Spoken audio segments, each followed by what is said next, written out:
Hola, welcome to Everybody's Lost podcast. I'm Veronica Muñoz, journalist, and I hope this episode helps everyone who is feeling lost, has felt lost at any point of their lives, or suffered from the loss of a loved one. So today we have Mansi Vithlani. Hello. She's a BBC producer, journalist, graduated from Columbia University and City University of London, where we met. And she's also the author of Mansi's Mind newsletter and Living, Not Surviving grief series in TikTok. So welcome. Thank you. That's such a nice intro. I was like, gosh, no one's ever called me an author before. Yes, I'll take it. So yeah, let us know about yourself. What are you doing now?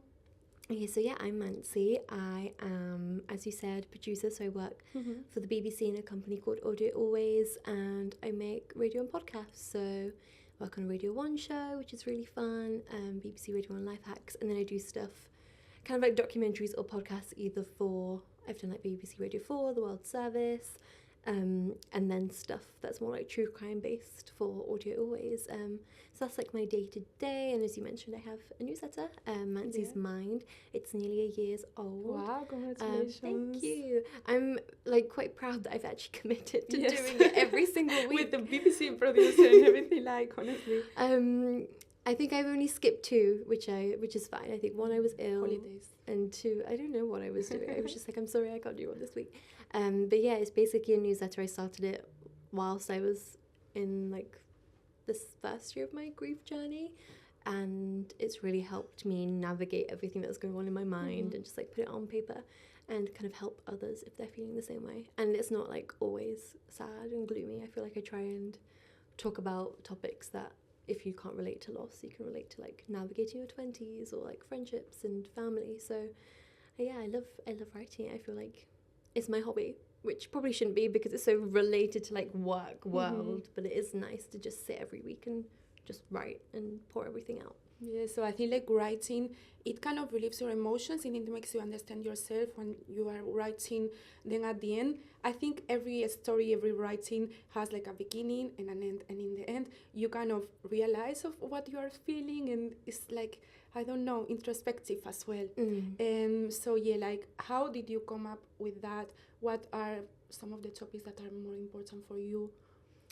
Yeah, so I used to have a blog, and I guess that kind of came out of COVID, and I used to just write on there, which now has turned into like a portfolio where I just share like my work from like all the projects I work on.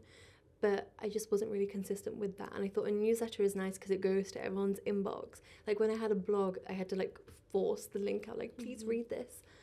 So I guess in that sense it was nice because everyone that signed up to it, I know that they actually want to read my work instead of like, I'm not begging someone to read it. But in terms of topics, I think when it first started, gosh, I remember I actually struggled a lot to think of things because like the first one was just a bit about like who I am, and then I kind of wrote about like sibling dynamics. I wrote a lot on loss, but I think I tried not to make every single newsletter chapter about it. But more, I think the other week I wrote about like navigating when you feel like you've lost your sparkle, and I think I felt that more when I experienced like the loss of my brother, but how I've kind of turned that around. But so many things like friendships, I feel like a lot of it does come from like the different emotions you can feel when you're grieving, like anger, betrayal, guilt, like the negative aspects, but I always try and put like a positive spin on them. Just because I just don't want people to think I'm always negative. And I've been thinking about that a lot recently. I'm like, do I just see everything with quite a dark lens now because of what I've been through? So I always try and write it like, this is how I've been feeling, this is what I've learned from it, this is the positive outcome. And I've kind of just kept that formula for every single one. I try and switch it up. I've done some random things, like I wrote about when I went to see Taylor Swift because I was like, this was life-changing. I need to write about this. Or even like trips I've been on where I feel refreshed and rejuvenated, or even work. But yeah, I'm also quite vague. I feel like sometimes I can be quite vague.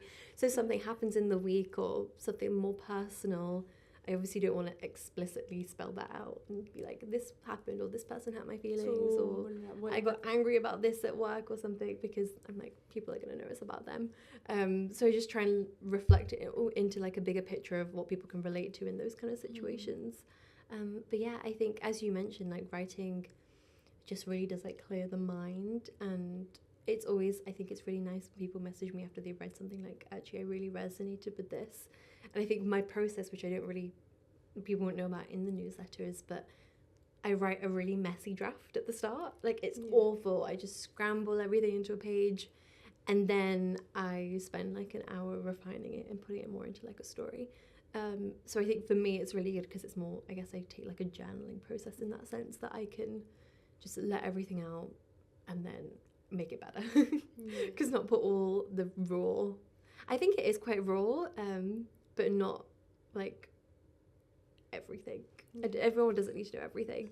They can just see a nice refined version. I guess that's the best way to put it. Yeah, and I know you are so brave that just to show a little bit of vulnerability, even if you think it's just a little bit. And of course, I get you that you feel you don't want to like feel like you're a victim and like others feel pity about you and all of that, but you are doing amazing. And what was the starting point for you to talk about grief and everything?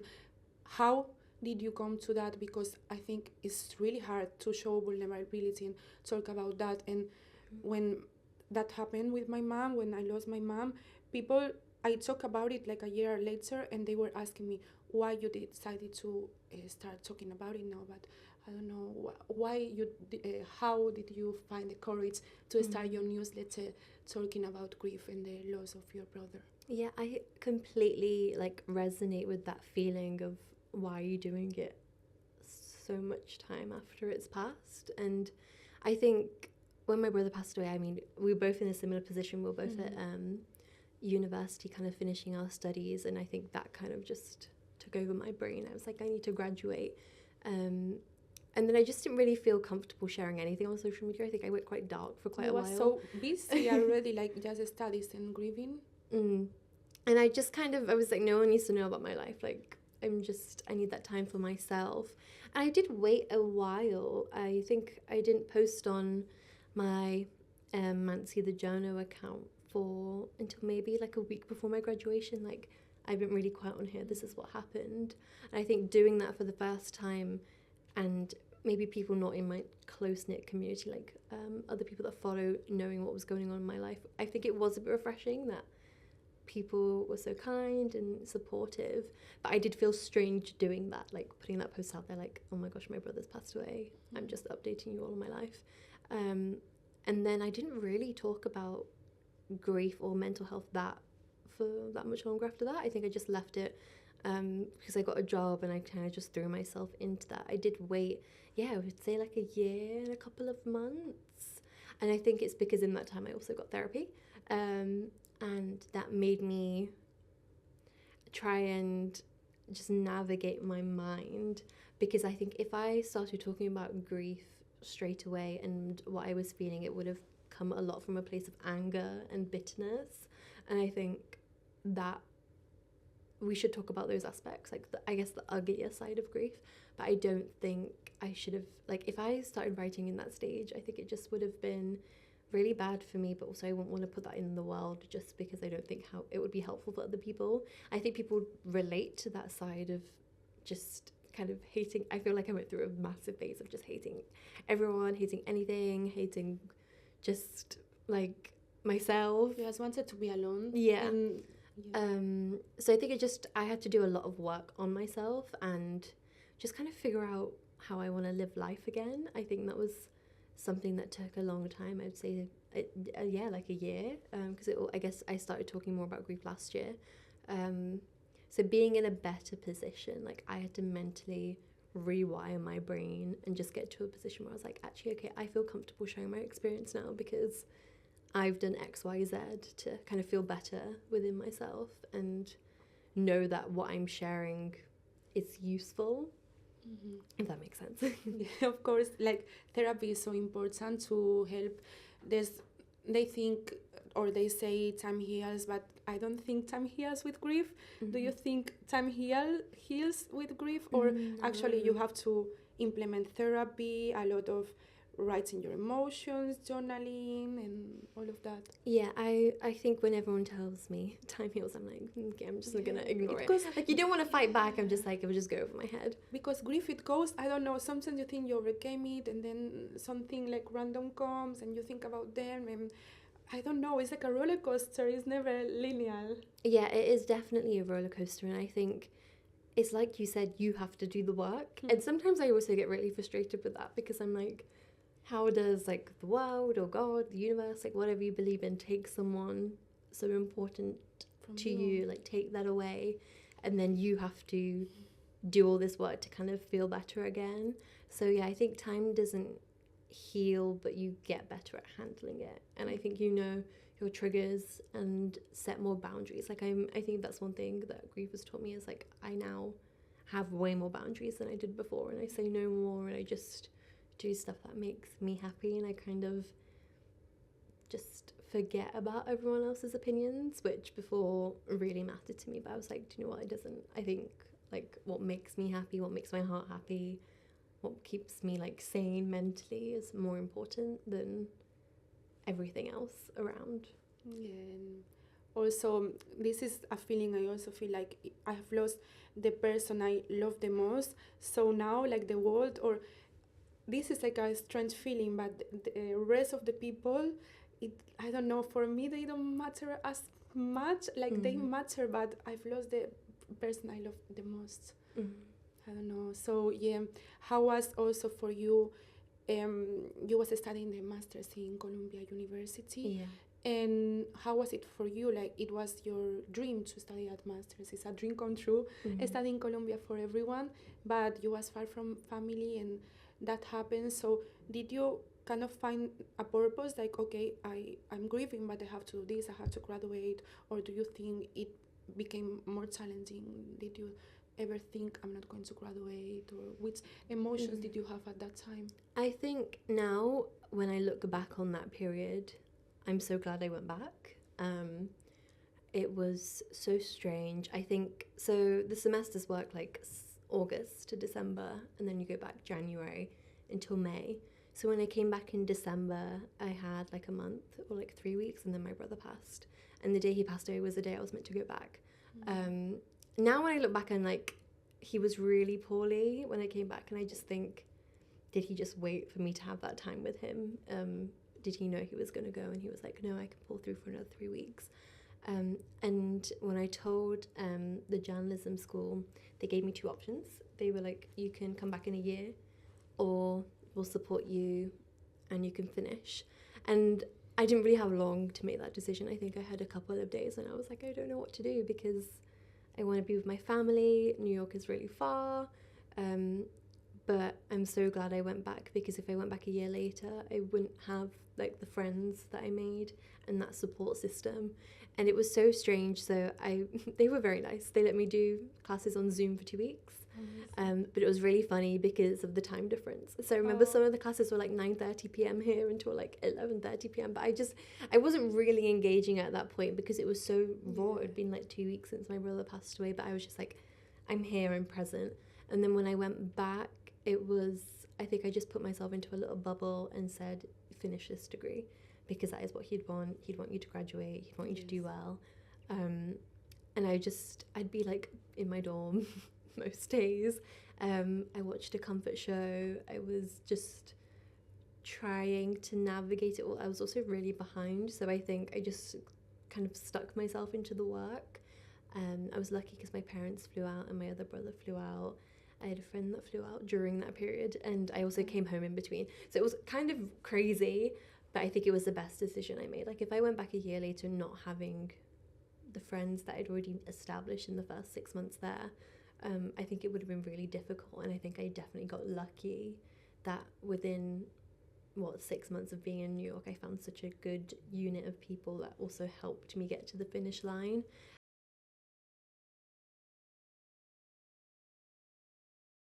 So I was basically taking this class where we got to write a story, and then it got published into a book.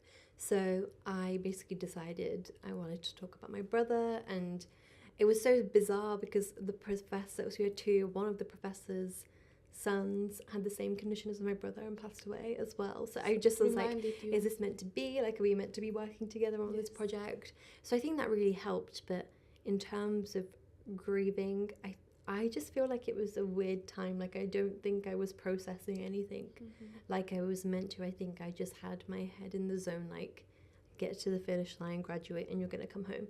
And I had that. Like, I had my flight booked after graduation of when I was going to come home. I think after that, I crashed. And then coming home, being in like familiar settings, I was like, oh my goodness, this is actually what's happened to me.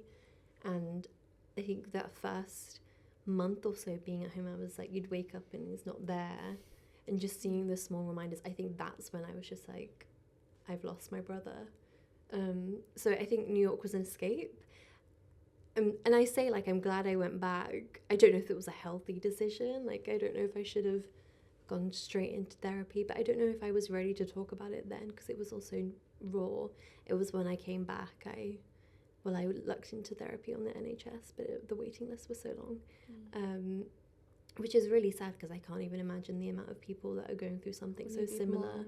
And the wait list is just insane. So I was quite in a fortunate position to get therapy privately. And I just started, but it was so strange. Like, the first session when she was asking all these questions, I was like, I don't really know what to say, but slowly. Yeah, at first it's really weird. It's Like, so I'm just awkward. sharing everything to someone. I know I need to share everything, but it's And they asked so many questions about your past, and I was like, I didn't think so many of my emotions from grief were rooted in like childhood and Yes. just past experiences. And she was like, yeah, you have some trauma from childhood. And I was like, do I? Because I wouldn't expect it. But I think tying all those dots and then finding methods that worked for me to process was really good. But yeah, I feel like, I don't know, what about you when you were at uni? How was that experience? Because yes, was really hard because I had to go back and forth. And I had to, like, anything happened, because the same as you, I didn't want to tell anyone. Only my best friend knew. I remember one day my mother, she was like in critical condition, so one day they told me she's not gonna make it through. So I was meant to have a lecture, and I was like crying, and my best friend came, and she didn't have that same class, but she went into the class and told the teacher about it. But I didn't want the teacher to feel guilty of me. I didn't, or feel sad about me. I wanted to see me as the great student as I was before. So it was really hard. And then when she passed away, the same. I don't know. Like, my friends, they were telling me, you have to go back, because first when I was in the hospital, she was in critical condition, like induced coma. I was traumatized. I was really traumatized. Like, I went out there and I couldn't talk. I couldn't do anything. I didn't have any feelings or emotions, really. And then when she passed, of course, that's when it hit. But it didn't really hit. Like, I didn't think yet that it was real. I don't know how to express. But yeah, I decided to go back to keep on with my life. And I knew it was going to be hard, because I live alone in London as well, the same as you.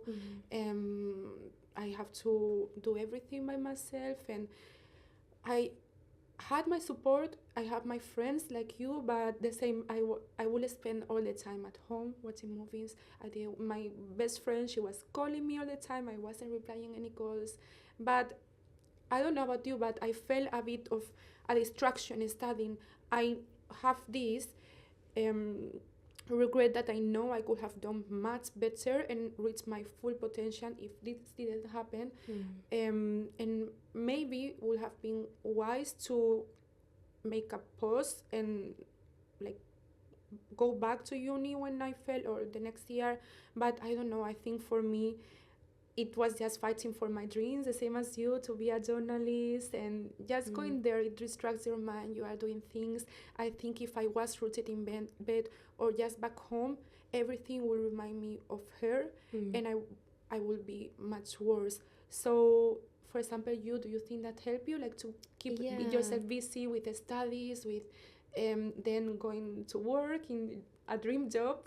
Yeah, I think having that structure at uni was kind of like a blessing, because it would force me to get out of bed and just constantly be working or finding something.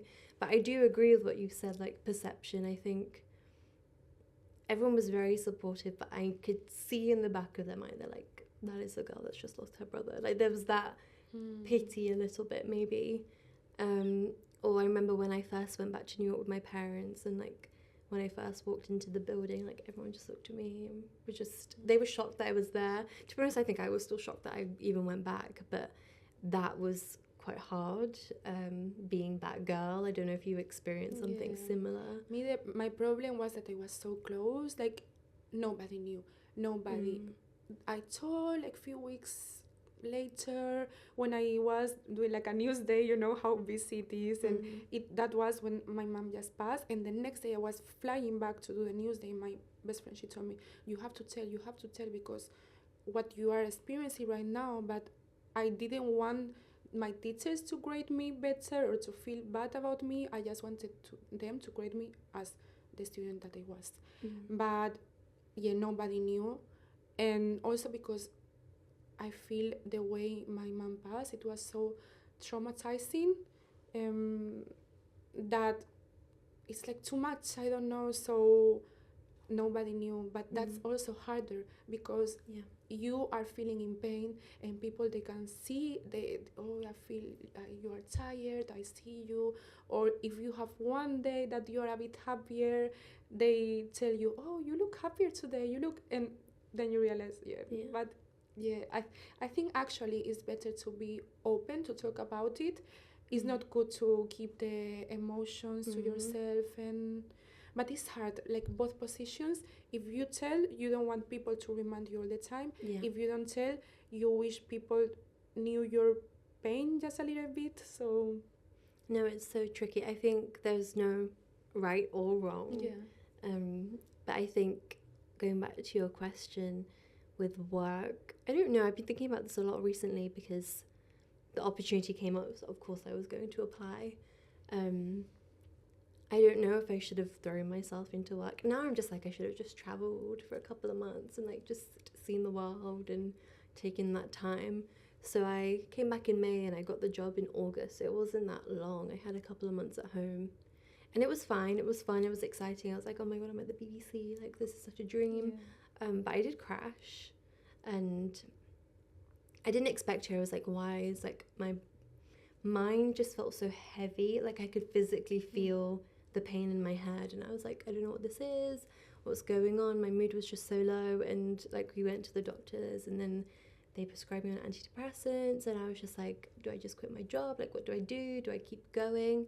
So I think in one way I was so happy because I had that structure, and I think getting up every day, going to the office, doing something, learning something was so good. But I think because of the way, I feel like you probably experienced this too, you kind of get like delayed grief because you just throw yourself in, finish the degree, you're not really acknowledging anything.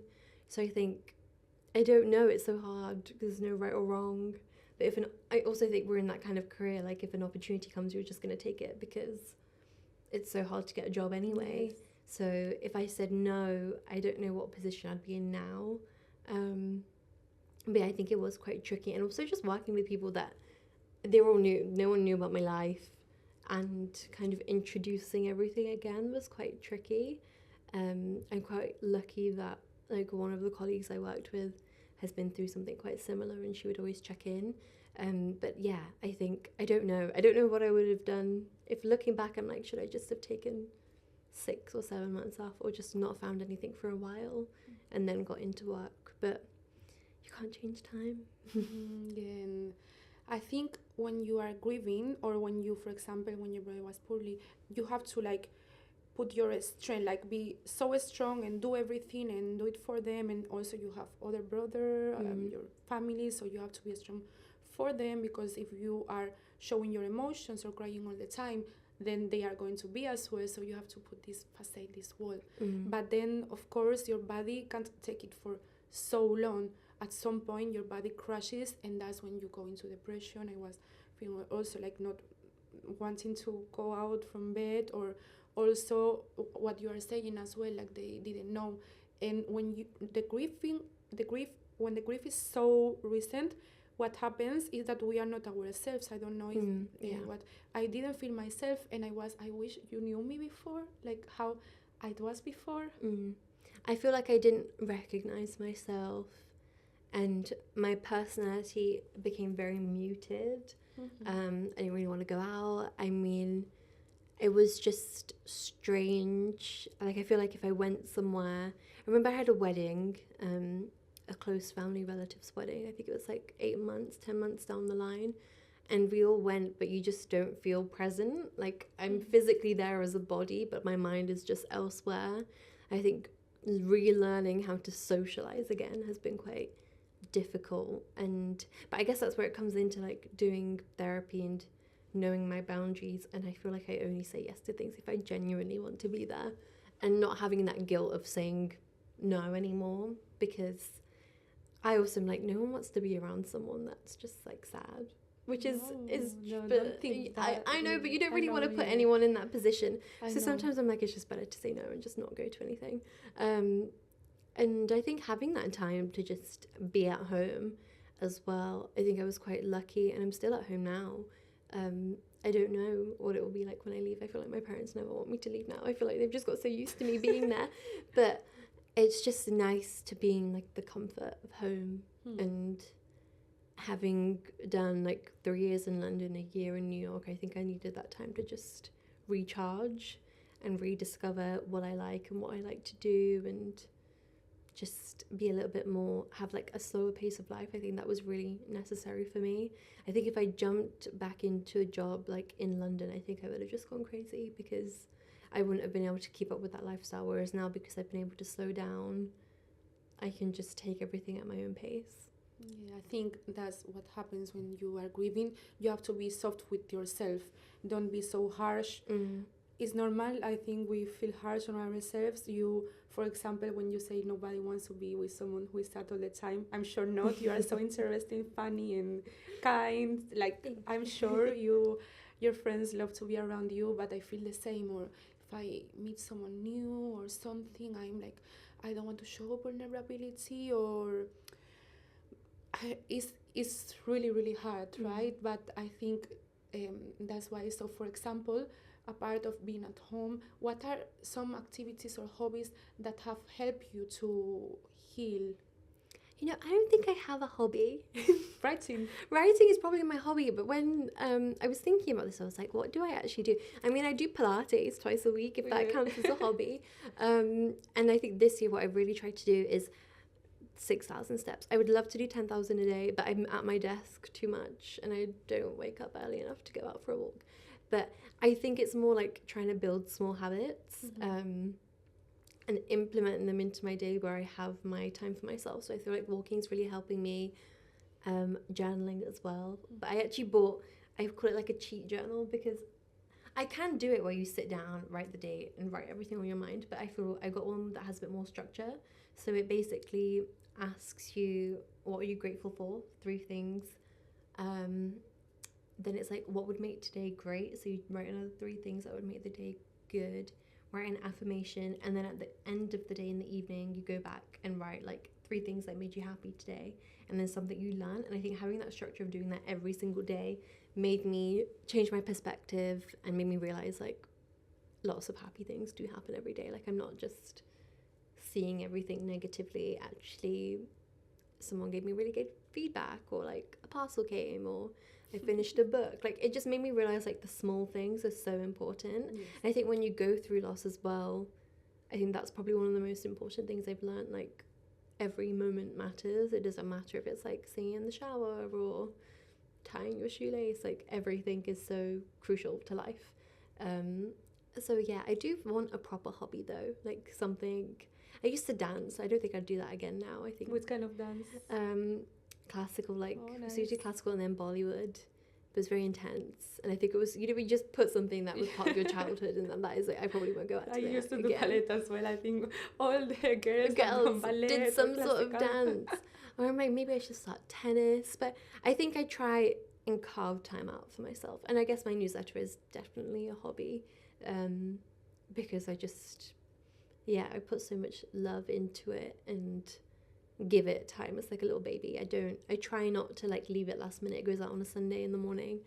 I've never really written one in the morning because I'm like, I want people to enjoy reading this. So I think because I try and carve out a couple of hours a week for it, that is probably my biggest hobby. And I mean, like, shopping. I love shopping. Retail therapy is very bad. Yes, you are just thinking about. Honestly, when I was in New York, I was like, I don't need clothes. All I'm doing... New York, so many shops. It's so fashionable. But it was just going to the lecture and coming home. But I was like, half my wardrobe's at home. I don't have some things. So I used to just buy things. And food. I love food. I do have a food account that is just... defrosting. I will start posting on it again. What is the media handle? It's Munch with Mansi because it works nice with my name. Yes, Munch with Mansi. But I just I have been very bad at posting on it. I need to be more consistent. So I guess eating out probably is a hobby because I love trying new things. And I think that's also something with grief. I think eating, but more experiences. I don't know how you felt about this, but it took me a while to realize like I'm allowed to live a good life and like go out and have fun, go on holidays, like places my brother's never been. I think I just saw it as like I'm doing it for him. And I don't know if you have a similar... Yeah, I felt bad, I think, when my mom passed away that summer, I went holidays with my friends because I really needed to, like, I don't know, relax, do something. But I wasn't enjoying it, to be honest. I wasn't having fun or anything. And also I felt guilty. At that time, I felt guilty because my mom wasn't there or my mom just passed away. And I was like enjoying life, kind of. You also feel guilty, like how are you happy if you're, or not happy, like how you are enjoying certain things. But then when time passed, now that I'm doing things, I graduated, I travel, I think about my mom, I wish she were here, and I know she will be so proud of me, and I'm also kind of achieving all the dreams that she had because she couldn't study a degree, she couldn't travel so much, and all these things I know she would have liked to do. And I always think also I'm half of her because I'm my mom, so half of me is my mom, so I always think I have her inside of me and I'm her. So do you think that as well, that you have your brother like with you all the time? I feel like constantly, I feel like a day doesn't go by where I don't think about him. And it's like with New York, I wouldn't have even applied if he didn't help me with the application. So it's like he helped me so much. Oh my god, there were so many things I had to do. I was like, I don't know what I'm doing, and they ask all these questions. I was like, I don't know the answers. So he just helped me with everything. But like, I think my graduation there was really hard. Like my family came, my parents and my other brother came. But I'm just like, I wish he was here to see this. Because also it's just very cool. Like American graduations are just so different to the ones here. They're just so extravagant and like there's just like a sea of students everywhere. So you think your brother? I'm like, it was a cool memory, but I just kind of wish he was there to see, and like he never got to see the university. So I think things like that, I'm like, I just wish this was like a year ago, or he was still here to be part of it. But now, we just do so many things like in his memory, and like last year, me and my family went to Rome, and he always wanted to go, and we just think about him the whole trip. I remember though on that trip there was a building where it had his name all over it. Like that was the like name of the building, and I was like, that's really freaky, but also such a good like omen, knowing that we've come here and he always wanted to come and we've seen that. And yeah, I think I just try and make sure I'm doing stuff that would make him proud. And he always wanted me to work at the BBC, so I'm like, thank you for sorting that one out for me. So I think he's always still guiding me, and like you said, like they're always part of you. You will always think about that or the advice that they gave you. And yes, I felt the same, to be honest. When I was graduating, my dad came and I was just like, I wish he was here, like, and she's not. And do you feel like that every time you have an achievement or something? It's a bit bittersweet that you are doing it, you are achieving this, but you wish this person was here to see. It is bittersweet. Even like getting older, like I think Yes, as well. birthdays are so hard. I remember the first birthday after my brother passed. My parents actually took me away, which was really nice. But I just woke up and I was in tears. I was like, "What is going on?" And like, you know, when it's like an overwhelming amount of emotion. Like I was fine a few days before, and then it just hits you. But then last year for my birthday, like I did celebrate. I did have a party. Like my brother's friends even came. And yeah, it is bittersweet. You're just like, oh, I just wish, you know, how am I getting older and you're not here? I think it's really hard to get your head around that. And especially because my brother passed away quite young, I'm just like, there's so much to life that we were meant to experience. And I don't know, do you think about things in the future? I'm like, when I get married, like when I have kids, Yeah, um, really it's just strange, but I guess it's part of like your duty to keep saying their name and sharing stories. And I think I try and do that, whether it's through my writing or like when we see friends and family, just keep talking about him. And I think people get worried, or they're like, I don't want to bring him up, I don't want to make you upset. But I'm like, no, it makes me happier to know that people are still thinking about him and not forgetting him. So I think that's like the most now, like in my grieving journey, it's just like keeping his memory alive, because I just don't want people to forget. Because everyone's lives just carry on, and you're just like, no, remember, he was like a huge part of our lives, and we should just try and keep him alive in as many ways as we can. Yeah, that's one of the topics you talked about in your TikTok. That one of the things that you are scared of. There are many things you are scared of since your brother passed away. One of the things are that he is forgotten, that people forget about him. You put that. Yeah, and I think, I don't know, I know people don't, but I think it's because we don't talk about grief enough. If we did, people would be like, oh yeah, it was his birthday, should we bring up these memories? And like, I guess birthday's a bad example because we do, but sometimes like when my cousins go like to Nando's, they'll send a pic like, oh, last time we came here, and I'm like, that's so nice. Like I like it when people do that, and I think people get afraid because they think it will trigger something or make me you more didn't upset. overcome it. Some people think if I keep talking, or when someone passes away, they just want to forget about the person and bring it up. But actually, the more you talk about it, the more you overcome it. It's something that people, or even me, I thought about this, that okay, like I don't talk about this, it didn't happen, and it will like get out of my mind. But actually, no, the more you talk about it, the more, at first when I used I think the same as you, when you start talking about the person you love that passed away, at first it's like really hard, and you can't really speak about it without crying or without shaking. But it's practice as well. The more you talk about it, the more confident you feel talking about this, and the more you overcome it. I think that's why, because we talk so much about it, and we were so open, we can be here sitting talking about this. Definitely. And I think doing this now, I'm in a much better position to talk about it. I think if you asked me like a year ago, I probably would have said no, just because it takes work, and it makes me sad that you have to put in so much work to get to a better place. But I think I've done like a full 360, and grief has made me like reevaluate what's important in life. And yeah, I think just keeping, I mean, our house is just full of so many memories. So I think when people come, they're just like enveloped into memories, which is so nice. And as like a family unit, we do that quite often. We just share old photos or like videos that come up in our camera roll. But yeah, I think I'm not as shy now, just bringing him up. And if I see someone be like, oh, or like, you know, you see someone in the face, they're like, oh, she's talking about him. I'm like, yeah, it's fine. Just, we can roll with it. It's all good. Yeah, I think, and also grieving, and they will be always part of our personality. So how was it for you? What, for example, were the things that you learned the most? What really helped you about therapy and going into antidepressant? What did you learn about this process?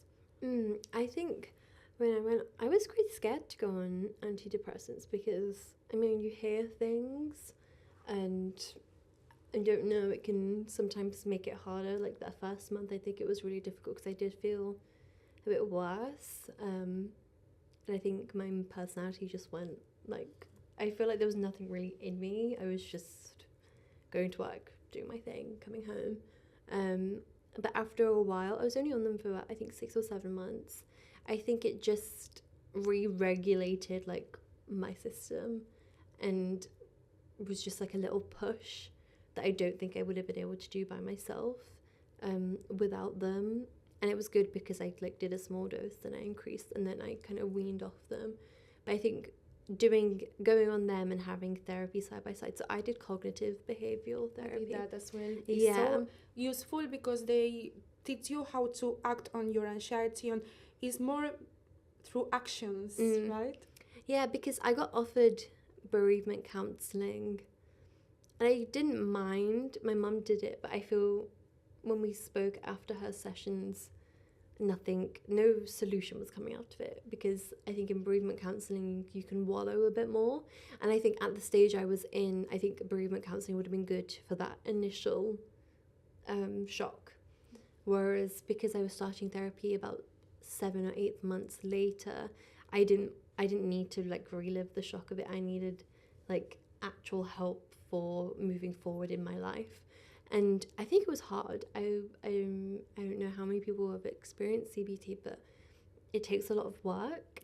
I used to a lot like of homework. a lot of homework. I'd finish the sessions like quite tired because they would just she would just try and reframe everything I was thinking, and I would push back. Sometimes I'd be like, yeah, well, I don't want to think that because I'm still like angry about this or this. But we used to do like lots of like tables and different columns and going through like, what is this emotion? What is it affecting? And then, yeah, having homework and kind of reflecting it. So I'd go back the next week like, okay, did you use this method, and what scenario did you use it in, and what solution did you come out with? And I think that was really helpful in just making me not see everything so negatively and becoming like more positive again, and having more of a brighter spark, because for so long I just hated anything or everything. So yeah, I'm glad I took that work, and I think therapy gets a bad rep sometimes. I know, especially as like being a South Asian, people think it's just weird. It's not very common. I guess mental health isn't talked a lot within the community, and I guess like external family members did think like, you don't need to do this, like we're here to help. And I just sometimes like your friends and family can't do that. Like you need actual clinical support and professional support to get you through. So yeah, I don't regret it at all. I think it was the best thing I did. And like now I still do it, just not as often. I used to do weekly, now it's like every couple of weeks, just because I've learned all those methods and know my boundaries and know how to stop my mind from going down like a deep spiral. So I think it was a really positive experience for me. What was the homework or the exercise that you did that was the most helpful? The most helpful, I think it was more like let me think of a scenario that I probably could share that won't be too personal, maybe universal. I think when I was angry, I'm trying to think. Let's say if someone like wanted to go to the cinema, but someone died in the film, and I think that would trigger me, and then I'd be like, oh, but how do they not know my triggers? And then it would be like those steps. I would do like a little table, so like, this is my trigger. What is it making me feel like? Angry, sad? And then it would be, okay, but let's look back at the situation. Like they might not understand that kind of trigger. They might not have experienced loss. And then it kind of takes it back, like, it's okay, like, not everyone knows what's going on in your brain. But yeah, having that structure of trigger, emotions, taking a step back, and then finding, like, a healthy solution was really useful. And I would actually just do it on my phone instead of on paper. I would just write down my triggers and then take them forward. And I think it's good because now that I've established what they are, I can kind of protect myself in the best way possible. So I think it's so useful. I think establishing your triggers as a griever is so important. And it takes time. I think it's taken me probably like a year and a half. But knowing what it makes me really upset, what makes me angry, just makes me a better person as well, because I can stop any tension between other people if they don't know that. So yeah, I think doing little tables and just mapping out emotions was the most useful. So what do you do now when something potentially triggering comes up? Do you recognize it earlier? What does it come to your mind that, okay, this is a trigger and it's on me, so I have to, what are the steps that you follow, for example, now? I think, well, so my brother passed away on the 13th of January, so I feel like the 13th, like the day always triggers me, sometimes without even knowing. And I know that it's worked out quite well for me recently because I've always been at home on the 13th. I don't know why. I'm just always at home in the comfort. But in a couple of weeks, I do have a work trip that falls on the 13th. So I'm just like, I'm not going to be at home. I'm going to have to be working. I'm going to be with colleagues that probably, they'll know what I'm going through. But to them, it's just another day because it is. But I think because I've got time between now and then to just mentally prepare, like, okay, I can have some time to myself. But it's okay. Like, I can go out and do my job on the 13th. Like, it's not the end of the world. Everything's going to be fine. And having that mindset of just, I think I just need more time to prepare. So if someone says, let's go to the cinema, I remember there was like an Indian Bollywood film that someone died at the end. And someone spoiled it for me because they knew I was going. Oh, that's good. That because that's what I was going to mention. For example, I went to like a theater like the ABBA, and then the mother is with the daughter, and she sings this "Sleeping Through My Fingers," and I'm like, my mom, she will never be able to see that if I marry or some of these important moments. Sometimes, if you go to a theater or a cinema, you don't really know that it's going to happen, but it's good. That's why it's good to be open. Your friend already knew, so I mean, I still cried in the cinema, but it was fine because I was like, this is literally a funeral. We are girls, so we are emotional. We cry. I was like, of course I'm gonna cry. It's literally a funeral scene, but I'm glad I knew. So yeah, I think just having, I think I have a whole list of triggers in my phone now. So, and now every time a new one comes up, I'm like, write that down. That's so interesting. Actually, it's also useful for me, for many people I do know. So it's even, I think like a couple of weeks ago I was just driving and I drove past like this kid who was in a football top, but it wasn't even the team that my brother supported. But then I just started, like, I was just missing him and I just started crying and I was like, is that a trigger? I guess maybe it is, like, football in itself can be a whole trigger.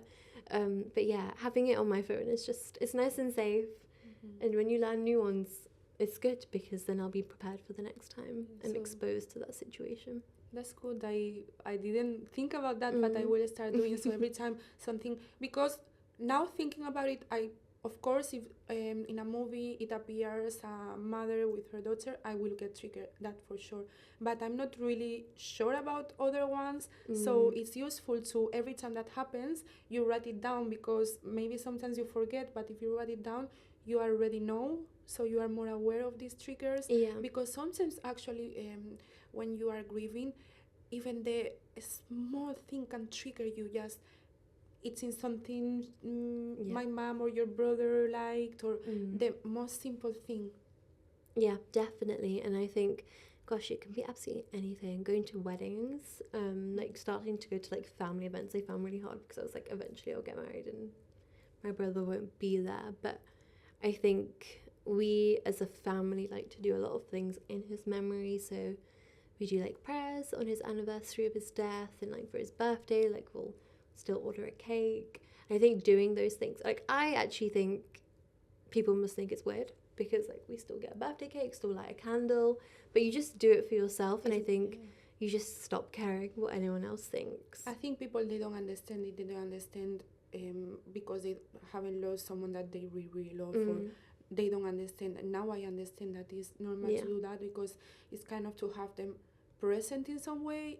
It's the same whenever I meet my brother, we always talk about her, and it's not because we didn't overcome it or not. It's because it's just like having her here. Definitely. Like, I'm always eating food that he liked all the time. My mum's like, I'll make this today because Kishan loved it. And I'm like, yeah, thanks, because I actually really fancy that. We haven't had it in a while. Or like sweets. His clothes, like, I've stolen so many of his clothes and I just wear them on the days that I miss him more. yeah, everything. Like, we haven't really got rid of any of his stuff. We've just kept it because I'm like, it's just nice to have those memories. And I mean, for me, it's weird because we've grown up in a very like digital age. Yes. I think now I probably send voice notes more to just anyone, even to my mom. I don't even think she knows how to like listen to it. Or even at work, I'm like, no one really cares about my day, but I'm just gonna send a voice note because you'll miss the way someone sounds. And Yes. I'm like, I wish we probably do have more video that I just don't even know where it is, but just the amount of photos and videos I have still is never enough. So I'm just constantly taking more because I'm like, my grandma gets annoyed. She's like, why are you taking a photo? And I was like, just because we need all the memories we can get. But I'm glad I have them. Like, I'm glad we've grown up in an era where we are able to have so many photos and videos and just keep those memories with us. Yeah, true.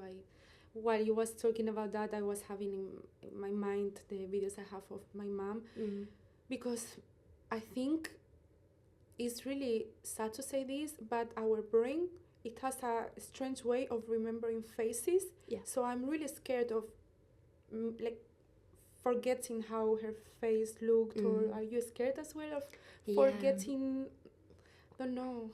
I feel, yeah, definitely. How his face really looked, or even his voice. I feel like that sometimes I'm like, I can't hear it in my head the way that I thought he sounded, which is really weird. And then I'll watch a video and I'm like, okay, that's how he sounded.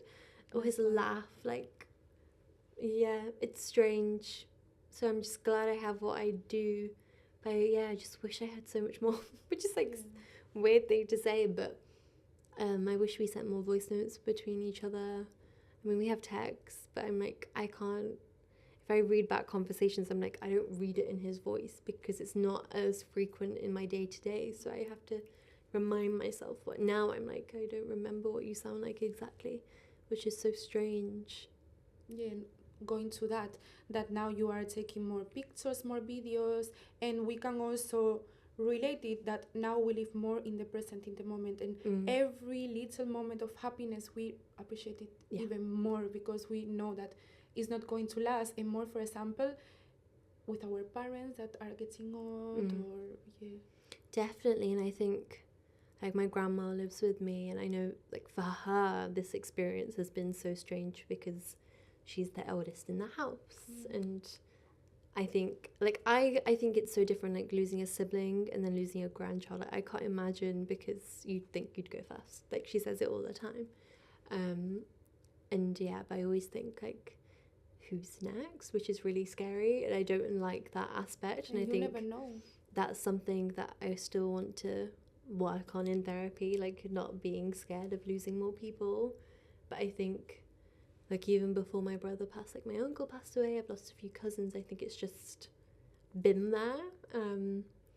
But yeah, that is something that I'm always scared about. Or if I don't hear from, if my parents are out one evening and I haven't heard from them for like 4 hours, I'm like, what is going on? Has something happened? Or even I get scared, like, you know, if I'm on a train, I'm like, anything can happen. If I'm on a plane, anything can happen. But I think anyone that goes through grief probably feels that way, that now that you've lost someone, are you just anticipating that it's just going to keep happening? Yeah, and also because it was, I guess, your the death of your brother was unexpected, kind of. Like, would you realize he will? Did you think he was going to get so poorly and that to happen? I don't think so, because so my brother had a heart condition. So he always kind of had medical setbacks in his life. I do think when I came back from New York, he was very quiet. He wasn't talking much. He was sleeping a lot. He was very skinny. Like, he'd lost so much weight. And I could tell he was very poorly. But I think because we've been in this position before, like, he's been in hospital before.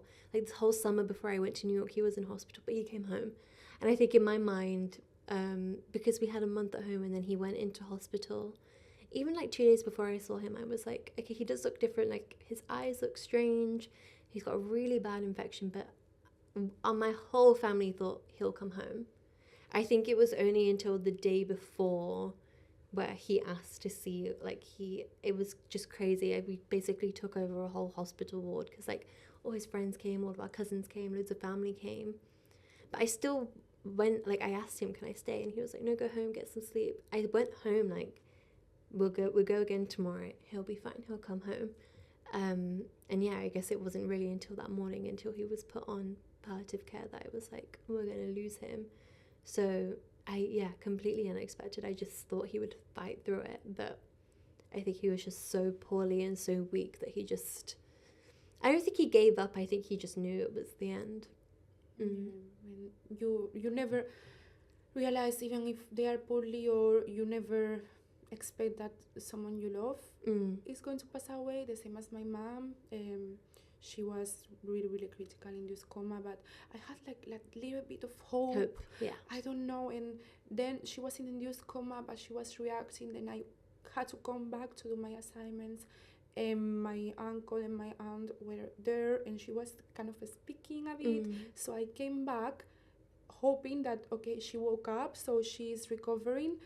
But then she went back on induced coma and nothing. And then that's when, she passed. But I think if people saw from outside, your friends, your family, everyone knew that this person was going to pass away, but you want to like just hold into that little hope you have, like a miracle is going to happen, or no, it's not that bad, my brother or my mom is so strong. That was also really hard as well. I think everyone knew except like me and probably my mom and my brother and my dad and my grandma. I think they probably knew, like when they saw him the day before. And I think he just had such an incredible personality and like power to just bring everyone to see him. Like it was, now when I look back and I'm like, that was such a special moment that everyone was able to come, like from London and all over. Like one of his best friends, I think they like flew back. I think they were in the US, and like that was really nice. Like we felt so supportive. But I think, I wouldn't say naive, but I just, I had hope. I was just like, he'll be fine tomorrow, like it's all good, we don't need to stress, I will go back to New York, it's all gonna be good. Very, very strange time. I have been to the hospital once since, but I don't really. Now when you go hospital, does it trigger you as well? Yeah, I think now it's so. like, I don't know, weird. It's just strange, and hospitals are just weird anyway. The smell. I mean, like the specific vending machine. I think I had like a muffin because someone was like, "Mansi, you need to eat," and I was like, "Yeah, I know, but you just can't think about anything." And like the morning my brother passed, my mum texted me in the morning, and like me and my brother went, and like we had family staying, but we were just like, "You guys lock up, like we'll just meet you at the hospital." But I still just had hope, but like I could see his eyes like flickering every so often. I was like, "It's gonna be fine." But and now we're here. Like the next day, how did you, like this is of course hard, when I received the news, my reaction personally was like shouting and saying, no, this is not happening. And I don't know, like what was your reaction? Like did you also, it feels like a dream or something? I think I just shut down. I think I became really numb, but within our tradition for 13 days, we have to host prayers at home, and food as well. So I remember everyone left the hospital, like me, my brother, my brother's girlfriend, my parents, like we just had a few more minutes before they like covered the body. And then we went home, and our whole house just was turned upside down. Like we're so lucky because we've got such an amazing like community around us, but sofas were gone. Like my suitcase was downstairs for New York. I don't know where that was, because they were just getting it ready for the prayers, and I think we just went straight into like, we have to plan a funeral. I don't think I I've shouted. I think I've been really angry internally. Like I don't think I ever let it out, but it was just kind of go from that moment, because we wanted to do the funeral as like religiously. We have to do it quite quickly, so it was just a lot of planning, and it was sharing with people. Like it was just constantly WhatsApping people like, he's passed away, and then you're getting all these messages and you're just overwhelmed. I think I was really overwhelmed. I went to bed, I didn't really sleep. Next day again, loads of people. It was just a constant cycle of seeing people And then it calmed down. Like when everyone stopped coming, I was just like, now what the hell has the last 2 weeks been? Because it was just hectic, constantly. Just, yeah, it was just a revolving door. I don't know if you had something similar. And it's overwhelming. 2 Like, weeks is yeah. a long. I didn't know that. It must be overwhelming because all these people coming to you and feeling pity about you and everything. I can't imagine, but I didn't know. It's nice also to know about your culture. Yeah, because it's like different really cultures feel nice different. because you constantly have people. Yeah. But it was also weird. I think my auntie just took over the kitchen for like 2 weeks, which is so nice. I'd just come down and she'd be like, eat this, and I'm like, okay, I will eat that. And you just see so many people, and like it was so nice. Like we gave him an amazing send off. It was so beautiful. Like he supported Arsenal, so like everyone wore Arsenal scarves. It's lovely at it's that nice moment, to but do that. at that moment you don't appreciate, like, it's nice to have all these people that they are doing things. It's amazing to have all these people that loved him and love you, but at that moment you don't appreciate. It's like you're like shut down. Yeah, I feel want like there was nothing going on in my head. I think I was just there. I'd wake up every day, do what I was told, and just prepare everything. And my brother's birthday was also 10 days after he passed away, so it was all just at the same time. It was so weird. It was just bizarre. That's like the only way I can explain it. And I was just like, to my mum, I was like, why do we have to feed everyone? Like, it made no sense. But that is like in your culture. But it's part of culture. I had my previous housemate, so I used to live like in a accommodation, right? And I had Indian housemates, and they were always feeding me and everything, and preparing nice food, inviting people over. It's a lovely culture as well, and it was so nice. I just, by the end, like 10 day, I was like, can we just order McDonald's or something, because we don't need to bring in any more food. But no, we're very lucky, and it's nice that every year on the anniversary of stuff, like everyone still comes to support. So that is nice. But yeah, just so strange. Like, that is the only way to describe it now. I'm like, it's a weird time.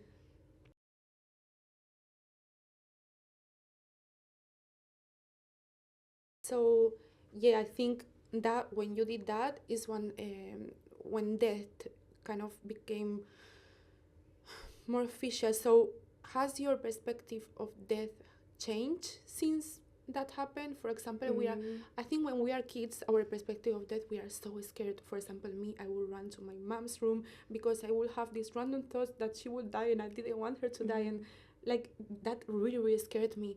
Then you go more into your teenage adulthood and you don't really think much about it, about death, but then that hits you. So how was? I think so. I think we've both experienced it very young, which is so unfair. I think when at this like stage in your 20s, there's so much going on. Like, you're navigating work, school life, uni, moving countries, and I'm like, this is so unfair. Like, it shouldn't happen to anyone at this stage. Like, you've already got so much going on. But I think now it's just makes you so much stronger, and just changed my whole perspective on life and what I want out of life and the way that I want to live my life. Like, and I think one thing that my brother did is, even though he had loads of medical setbacks, he just lived his life to the fullest and made so many amazing memories. And it's just, that's what I want to do next. And I think I'm just still scared of death, but I think I can handle it better now, I think. And obviously I don't want anyone close to pass away, but I would know what to do, and I know how to handle things better mentally. But I feel like every case would just be so different. Yeah, that's something you have to realize about yourself. Yeah. That you are so strong. It's something that we don't realize, that we have to be proud of ourselves to achieve all these things, and you graduating, getting a job in the BBC, doing all of that, getting on with your life. So you have to be so proud of everything that you achieve. So what would be a piece of advice that you would give to people that have just lost their loved ones, are in the same position as us? What would you I wrote this down. Them? Okay. Because I was like, I want to give good, actionable advice. So I actually wrote a newsletter a few weeks ago about, like, when you lose your sparkle. Yes. And I feel grief is kind of like that. Like when you have like this shattered disco ball, and you feel like the light and the sparkle has kind of been stripped away from you. But I think over time you realize it's not broken. You're not broken fragments of like a disco ball. You catch the light in a very different way, and you become this new version of yourself that is more profound, probably more complex. I think I'm a way more complex person than I was before, but it's more you. Like I think you really find yourself. And I think what I've learned that the light still shines in you. And I think, yeah, I feel like I'm more sparkly now because I'm holding the sparkle of my brother and everything, his personality, his smile, all his memories. So I'm just, I like to say I'm a little disco ball. Grief has made me a shiny little disco ball that's shining in its own way and in a beautiful way, because I know it's hard and you feel broken and you just reevaluate everything, but you've also gained so much. You gain so much love of a whole individual, and you just have to carry that through in everything.